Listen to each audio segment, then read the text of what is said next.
আমি তোমাদের একটা জিনিস দেখাবো বন্ধুরা, চলো আমার সাথে দেখবে এসো। আমরা কত সুন্দর কলা গাছ লাগিয়েছি, প্রচুর পরিমাণে কলা গাছ, খুব সুন্দর কলাও হয়েছে।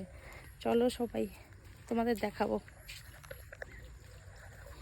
এই যে দেখো, আমি যাচ্ছি এদিকে,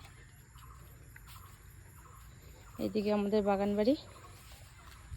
এই যে দেখো কত বড় কলার ছড়ি হয়েছে। এই দেখো কলা গাছটা দেখো, আরো অনেক কলা গাছ আছে, দেখাচ্ছি। অনেক কলা বেরিয়েছে, আরো অনেক অনেক কলা। এদিকে তো প্রচুর কলা গাছ। এই যে একটা দেখো, এই যে মোচা বেরিয়ে গেছে কলাটার, দেখো কত বড় মোচা। দেখো, এই দেখো তোমাদের দেখাচ্ছি। এই দেখো বন্ধুরা, কত বড় কলার মোচা বেরিয়েছে। এইদিকে দেখো, এইদিকে অনেক কলা গাছ আছে। এই দেখো কত কলা গাছ লাগিয়েছে আমার শ্বশুরমশাই। আমাদের ঘরে সবসময় কলা থাকে।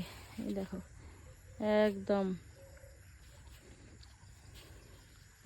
এই যেটা আমাদের পুকুর পাড়। এই দেখো পুকুরে মাছ ছাড়া হয়েছে, পুকুরে মাছ আছে এখানে। আর পুকুর পাড়ের চারধারে কলা বাগান। দেখো কত সুন্দর কলা। কলা খেতে কার কার ভালো লাগে কমেন্ট করবে, জানাবে। আমার তো ভীষণ ভালো লাগে কলা খেতে। দেখতেই পাচ্ছ কত সুন্দর কলা বেরিয়েছে। কার কার কলা খেতে ভালো লাগে কমেন্ট করে জানাবে প্লিজ। Tata, bye bye.